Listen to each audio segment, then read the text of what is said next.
Colonel Amanda Hayes stood at the massive observatory dome of New Eden's Defense Command, her eyes fixed on the pristine lakes below where children played under the watchful gaze of three suns. 15 years of colonial development had transformed this once barren world into humanity's greatest achievement, a self-sustaining paradise that 15 million people now called home. "Status report on the quantum shield grid, Lieutenant," she asked, her voice carrying the weight of 2 decades of military service. The young officer at the monitoring station, fresh from Earth's Space Academy, responded with well-practiced efficiency. "All systems optimal, Colonel. The new generation of defensive satellites are operating at 110% capacity. Dr. Morrison's latest updates have exceeded all expectations." Amanda nodded, allowing herself a small smile. New Eden had come a long way from the initial settlement days when they relied on basic force fields and prayer. The colony now boasted the most advanced defense system outside of Earth, though they'd never had cause to use it beyond deflecting the occasional meteor. The peace of the moment shattered as emergency klaxons blazed to life. Multiple hyperspace ruptures detected. The lieutenant's voice cracked with alarm. "Ma'am, I'm reading. This can't be right." Amanda was already moving, her steps quick and purposeful, as she reached the central holographic display. The 3-dimensional map of New Eden's solar system flickered with thousands of red points, each representing a ship emerging from hyperspace. "Numbers, Lieutenant. Now, 3,722 vessels, various classes, largest concentration of ships I've ever seen. They're everywhere, Colonel." The ships appeared in a perfect sphere around New Eden, a tactical formation that spoke of military precision and centuries of experience. Amanda's blood ran cold as she recognized the distinctive angular design of their hulls, the Galactic Concordat, an alliance of species that had thus far ignored humanity's expansion into the stars. "Get me Governor Sullivan. Priority Channel 1. She ordered, her mind racing through combat scenarios, each more hopeless than the last. Their defenses were good, but against this many ships. The holographic image of Governor Michael Sullivan materialized, his usually composed face showing signs of strain. "Colonel Hayes, please tell me this is a drill." "Negative, sir. The Concordat has just deployed a fleet large enough to glass the planet. No warning, no communication attempts. They're just sitting there, as if on cue. Every screen in the command center flared to life with the same image. A towering, crystalline being with multiple eyes and an iridescent exoskeleton. Admiral Thextal of the Concordat, a name known only from intelligence briefings and speculation. People of New Eden." The translation matrix converted the Admiral's harmonic speech into English. "Your species represents an unstable element in the galactic order. Your rate of technological advancement, your disregard for traditional development paths, your creativity has been deemed a threat to galactic stability." Amanda's hand tightened on the command console as the Admiral continued. "This colony will serve as a message to Earth. Progress must be controlled. Innovation must be regulated. The alternative is chaos." Governor Sullivan's voice cut through the tension. "Admiral, we are a peaceful settlement. There are families here, children. Surely we can." "Your very existence threatens the balance," Thextal interrupted. "The decision is made. You have 1 hour to make peace with your end." The transmission cut off, leaving the command center in stunned silence. Amanda was already moving, her voice sharp with authority. "Initialize emergency protocol Phoenix. Get me every defense platform online. Contact Earth. Quantum burst transmission. Send everything. Sensor data, ship configurations, this entire conversation, and get me a direct line to the Colonial Defense Force." She turned to Governor Sullivan's hologram, her eyes hard with determination. Sir, request permission to begin civilian evacuation to the underground shelters. Sullivan nodded grimly. Granted. And Colonel, make these bastards work for it. As the command center erupted into action, Amanda caught one last glimpse of the lakes below. The children were gone now, rushed to safety by alert teachers. In their place, defense turrets emerged from hidden bunkers, their barrels pointing skyward at an enemy that had just made the greatest mistake in their history. They hadn't just threatened a colony. They had threatened humanity's children. And that was something Earth would never forgive. Governor Michael Sullivan stood before the hastily assembled colonial parliament, his face illuminated by the harsh glow of emergency lighting. Outside the reinforced windows, the sky had turned an unnatural purple as the Concordat's ships maintained their perfect siege formation. The shelters are at 80% capacity, he announced, his voice steady despite the circumstances.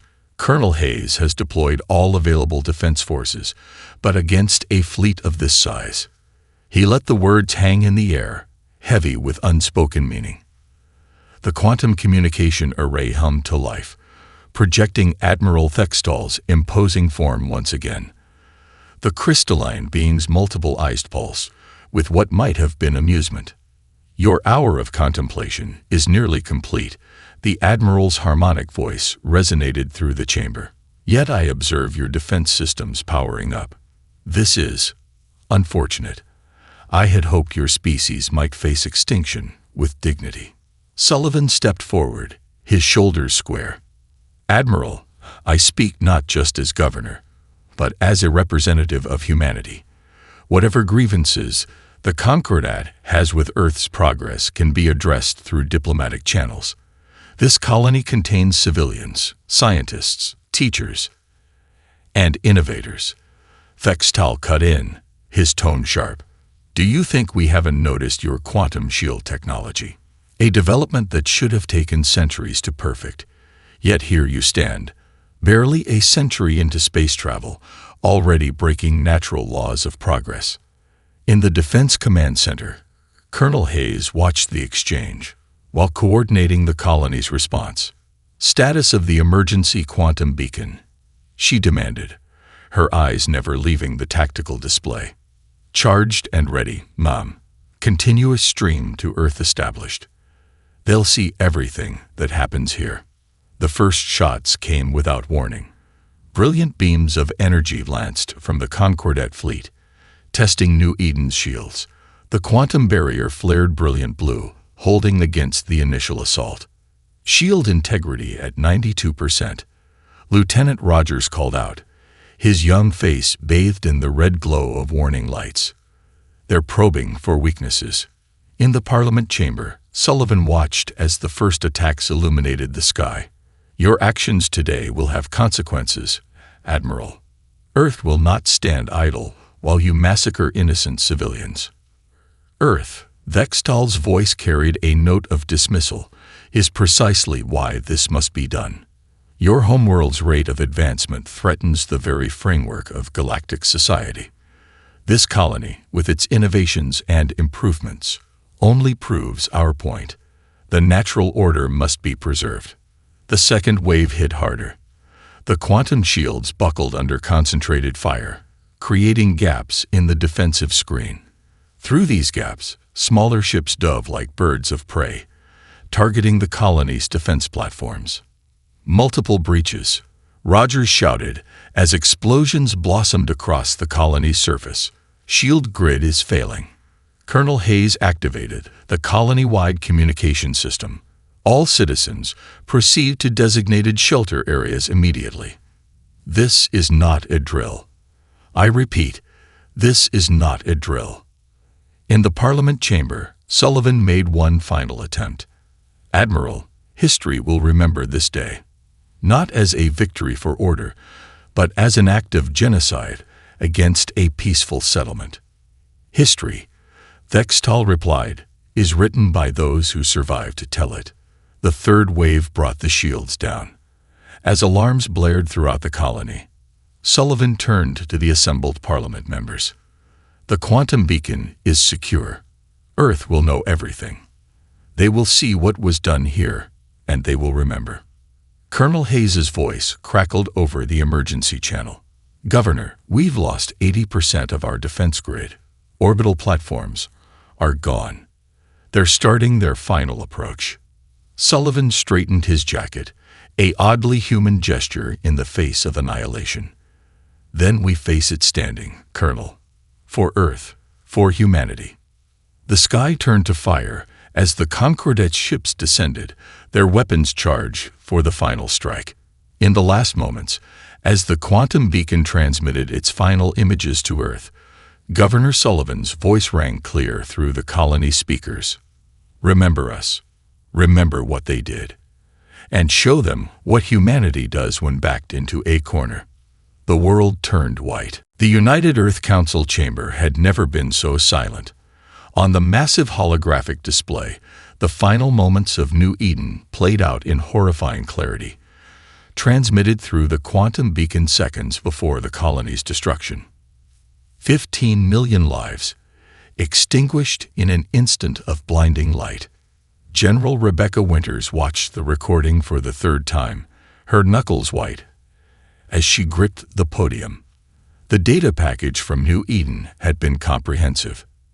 Everything from shield frequencies to personal messages, all meticulously organized even in their final hours. Play the last transmission again, she commanded, her voice hoarse. The AI system complied, and Governor Sullivan's face appeared once more, standing proud in the colonial parliament, as the world burned around him. To Earth, our home, our heart, his voice was clear, unwavering. What you're about to receive is everything we could gather about our attackers. Their shield harmonics, their weapon signatures, their command structures, all of it. Colonel Hayes and her team worked until the end to give you this edge. The recording showed brief flashes, technical readouts, tactical analyses, even psychological profiles of the Concordat leadership based on their communications. A treasure trove of intelligence, bought with blood. In the council chamber, the representatives of Earth's nations sat in stunned silence. The quantum transmission had arrived just hours ago, and already the public networks were ablaze with the news. 15 million voices silenced because they dared to progress too quickly. There's more, General Winters announced, her voice cutting through the quiet. Personal messages. From everyone. She nodded to the AI, and the screen filled with faces. Parents, children, teachers, engineers, all recording their final words. To my sister on Earth, a young engineer spoke, trying to smile through tears. The quantum shield designs we were working on, they're in the package. Make them better. Make them pay. Another message. A school teacher, surrounded by huddled children in a shelter. Mom, Dad, I want you to know we taught them to be brave, to face whatever comes with hope. Don't let them be forgotten.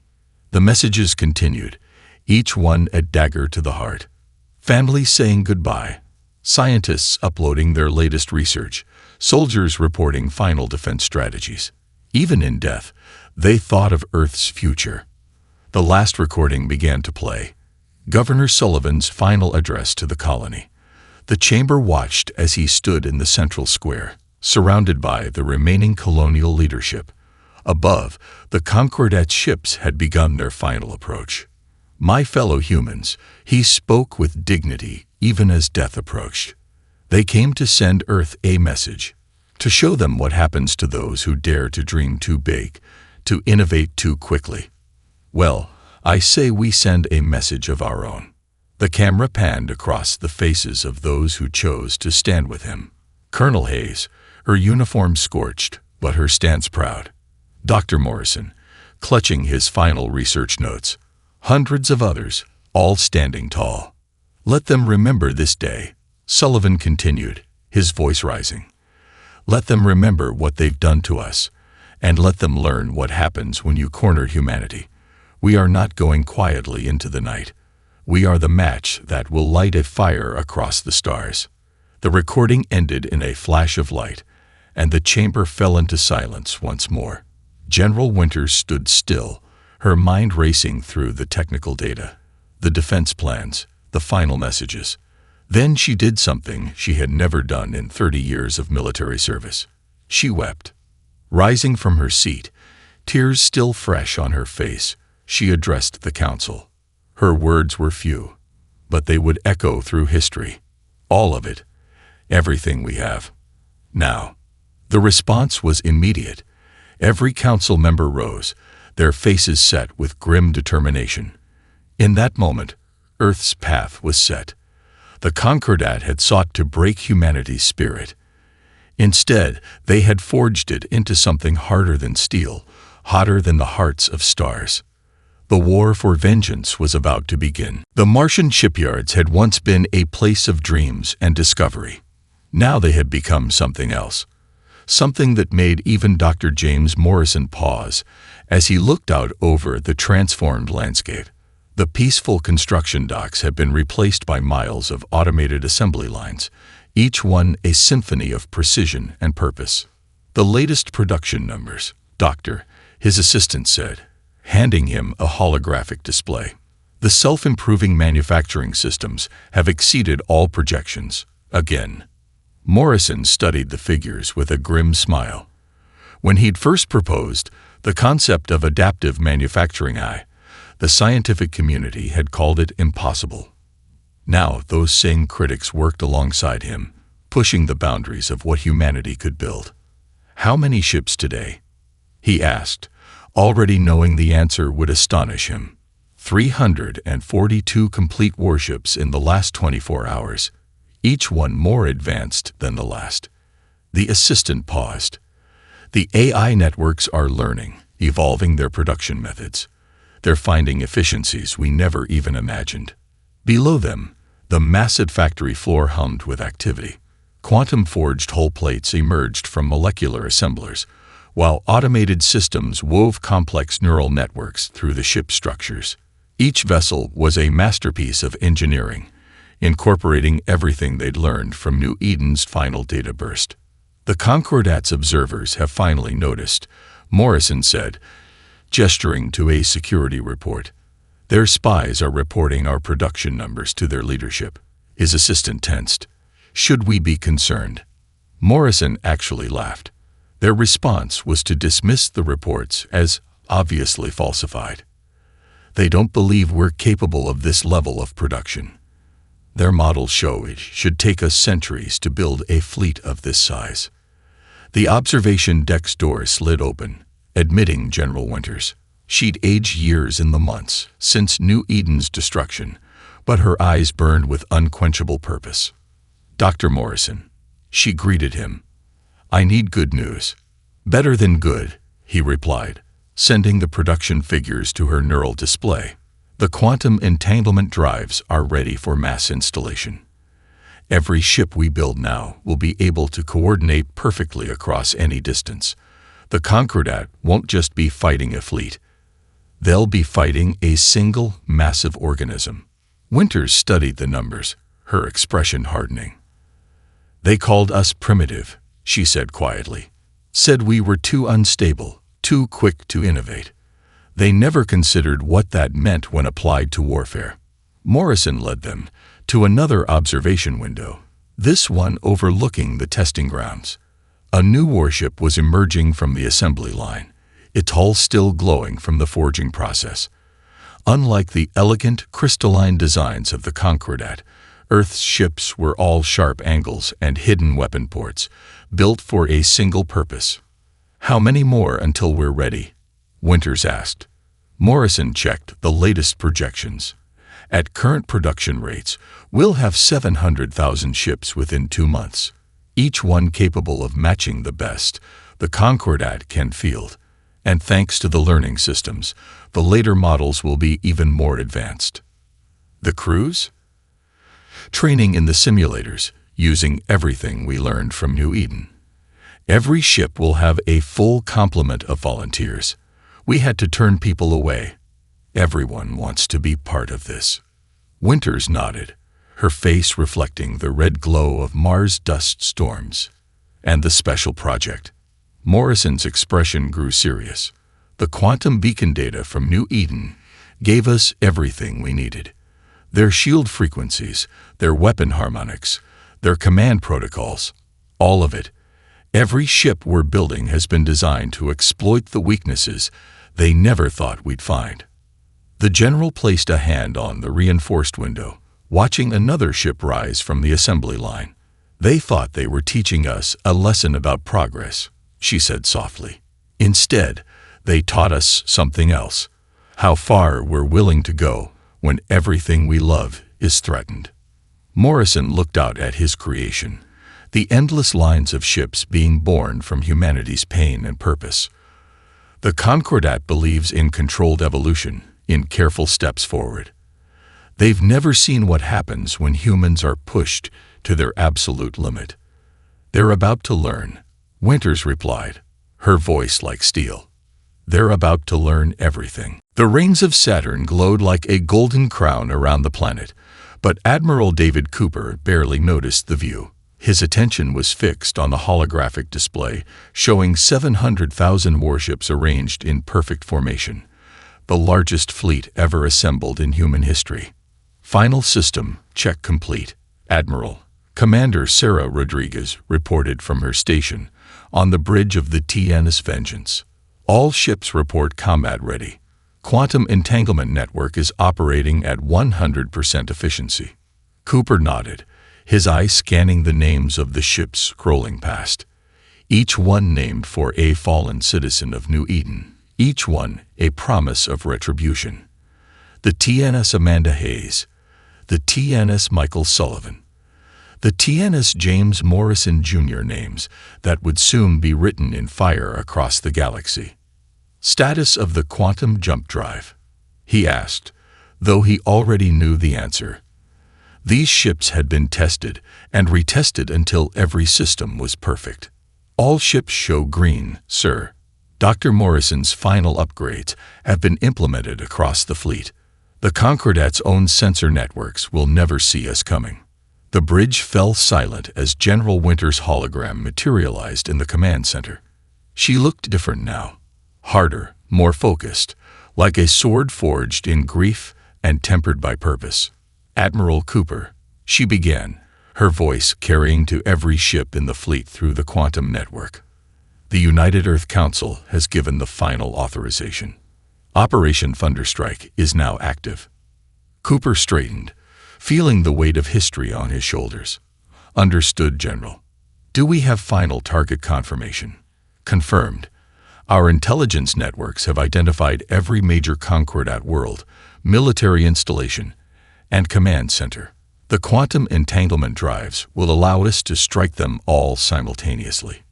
No warning, no escape, just like they did to New Eden. Around the bridge, officers worked at their stations with quiet efficiency. Many had lost family on New Eden. All of them had volunteered for this mission, knowing it might be one way. Show me the primary targets, Cooper commanded, and the holographic display shifted to show dozens of Concordat worlds, each one a center of their power, each one protected by defenses they thought impenetrable. Commander Rodriguez highlighted key points on the map. Their main fleet bases are here, here, and here. Defensive grids are strongest around their homeworld, but thanks to New Eden's data, we know exactly how to breach them. And their response time. Their fastest ships would take hours to reinforce any single point, Rodriguez replied with a grim smile. They never developed quantum drives because their models said they were theoretically interesting but practically useless. They can't comprehend what we're about to do. Cooper touched a control, and the names of the dead scrolled past once more. 15 million lives. 15 million reasons to make sure this strike was perfect. Send the final code to all ships, he ordered. Operation Thunderstrike begins in 10 minutes. Throughout the fleet, captains received their final orders. Weapons systems powered up. Quantum drives hummed with barely contained energy. 700,000 ships, each a monument to human ingenuity and determination, prepared to show the galaxy why you don't corner an innovative species. "General Winters," Cooper said, his voice steady, "would you like to address the fleet?" The general's hologram nodded, and her voice rang through every ship in the vast armada. "Soldiers of Earth, remember why we fight. The Concordat thought they could break us by destroying New Eden. Instead, they showed us what we're capable of when united by purpose." She paused, her eyes scanning the virtual representation of the fleet. "In the next few hours, we will rewrite the rules of warfare. We will show them that human innovation, the very thing they feared, will be their undoing. For New Eden, for Earth, for humanity."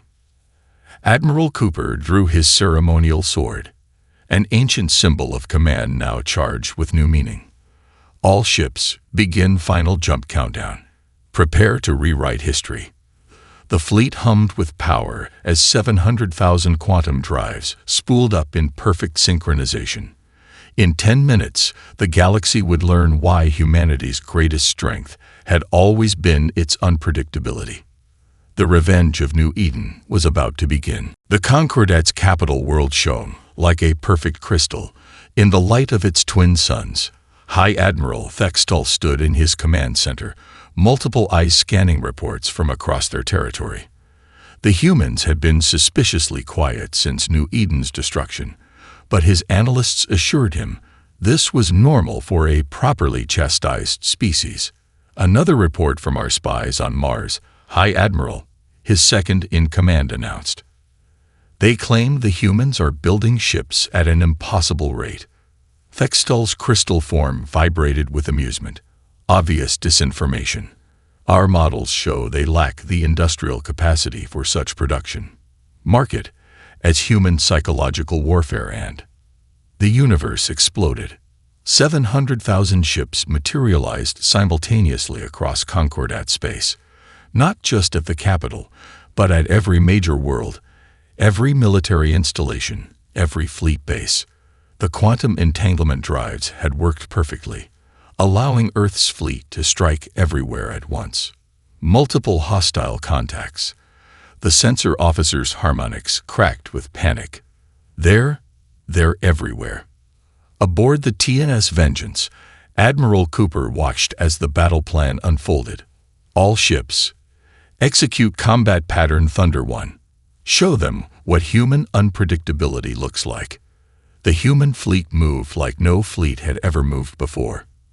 Instead of following traditional combat doctrine, each ship acted independently, while maintaining perfect coordination through the quantum network. Where Concordat commanders expected organized battle lines, they found chaos given purpose. "Their shields are adapting exactly as the New Eden data predicted," Commander Rodriguez reported, her hands dancing across the tactical display. Initiating Phase 2. The second wave of the attack began. Human ships, using technology reverse-engineered from New Eden's final data burst, began systematically dismantling the Concordat's defenses. Weapons they had dismissed as primitive tore through shields they had thought impregnable. On the Concordat capital, Thextal watched in horror as his perfect defense grid collapsed. Impossible. Their ships are not following any known combat patterns. The defense computers cannot predict their movements. "High Admiral," an officer called out. "They're using modified versions of our own shield frequencies. They know our command protocols." Cooper's voice cut through all Concordat communication channels, a technical feat they had deemed impossible. "This is Admiral David Cooper of the Terran Navy. You thought you could break us at New Eden. Instead, you taught us how to break you." The battle raged across multiple star systems simultaneously. The Concordat's rigid military doctrine, developed over thousands of years, proved worse than useless against human innovation. Their ships, unable to support each other across vast distances, were isolated and overwhelmed.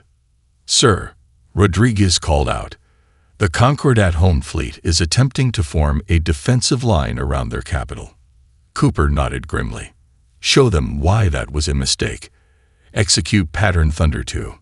The human ships moved again, this time in a maneuver that the Concordat's tactical computers classified as invalid and mathematically impossible.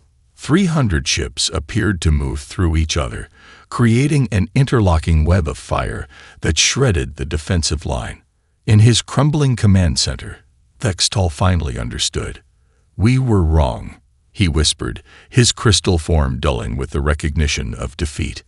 "We judged them by our standards, by our rules. We never considered." "Consider this," Cooper's voice cut through again. "Every ship in this fleet is named for someone who died on New Eden. 15 million names. 15 million reasons why you should have left us alone." The battle lasted less than an hour. When it was over, the mighty Concordat, which had ruled the galaxy for 10,000 years, had been systematically dismantled by a species they had dismissed as primitive and unstable. On the bridge of the Vengeance, Cooper received the final reports. Every target had been hit. Every objective had been achieved. The cost to the human fleet had been minimal. Thanks to technology, the Concordat had never thought to develop. "Send word to Earth," he ordered, looking at the burning remnants of the Concordat's capital fleet. "Tell them New Eden has been avenged. And tell them," he paused, watching as the last Concordat ship surrendered. "Tell them the galaxy just learned why you don't corner a species that specializes in breaking the rules." The Grand Assembly Hall of the Concordat looked different now. Where once crystal beings had debated the fate of lesser species, now human marines stood guard, their advanced combat suits a silent reminder of how quickly things could change. Admiral Cooper walked the length of the hall, his boots echoing on the crystalline floor. Behind him, Commander Rodriguez carried a simple black box. Inside it, a quantum recording of New Eden's final minutes. At the far end of the hall, the remaining Concordat leadership waited, their once proud forms now dulled with defeat. "You understand why we're here," Cooper began, his voice carrying to every corner of the vast chamber.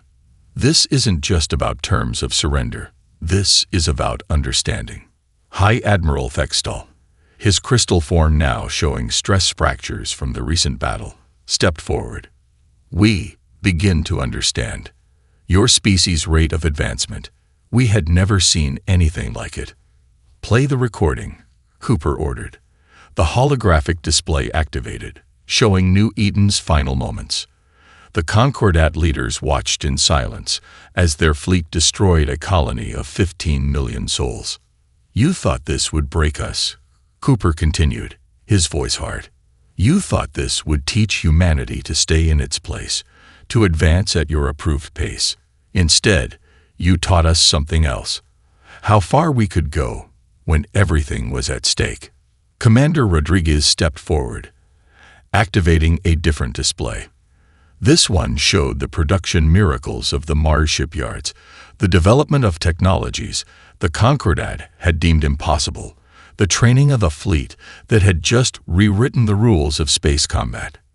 "In 6 months," she explained, her voice clinical, "we achieved what your model said would take centuries. Because we had to. Because you left us no choice." One of the Concordat ministers, their form flickering with distress, spoke up. "But the natural order. The natural order." Cooper's laugh was without humor. "You created artificial barriers to progress because you were afraid of change. You called it stability. We call it stagnation." General Winter's hologram materialized next to Cooper, her presence adding weight to the moment. "These are our terms," she announced. "They are non-negotiable." The terms appeared in the air between the two groups. The complete dissolution of the Concordat as a governing body. The release of all subject species from their development restrictions. The sharing of all technical knowledge, both ways. But most importantly, Cooper added, "You will help us rebuild New Eden, not as a human colony, but as a memorial and a meeting place, a place where species can learn from each other without artificial restrictions." Thextal's multiple eyes focused on the terms, then on the humans before him. And if we refuse? Cooper's response was simple. Look outside. The Grand Assembly's crystal walls turned transparent, revealing the human fleet in orbit. 700,000 ships, each one a testament to what humanity could achieve when pushed too far. We don't want to rule, General Winters said, her hologram stepping forward. We want to learn, to grow, to help others do the same. But if you force us to choose between progress and submission, she let the thought hang in the air. The Concordat leaders conferred among themselves, their crystalline forms humming with complex harmonics. Finally, Vextal turned back to face the humans. We acknowledge our error, he said, each word seemingly painful. We judged your species by standards that were never meant for you. We saw your rate of progress as a threat, never considering that it might be the very thing the galaxy needed. Cooper nodded, then placed a hand on the black box containing New Eden's final message. Remember this day, he said, echoing Governor Sullivan's last words. Not as the day your empire fell, but as the day the galaxy learned that progress cannot be contained, that innovation cannot be suppressed, that sometimes the most dangerous thing you can do is tell a species they're moving too fast. The terms were signed within the hour. The Concordat's 10,000-year Reich of enforced stagnation was over. In its place, something new would rise, something built on the ashes of New Eden and the dreams of those who dared to reach for the stars too quickly. 5 years later, the New Eden Memorial Plaza stretched across the rebuilt colony world, its crystal spires reaching toward the three suns. Admiral David Cooper, now Supreme Commander of the Terran Cooperative Fleet, stood before the central monument where Governor Sullivan had made his final stand.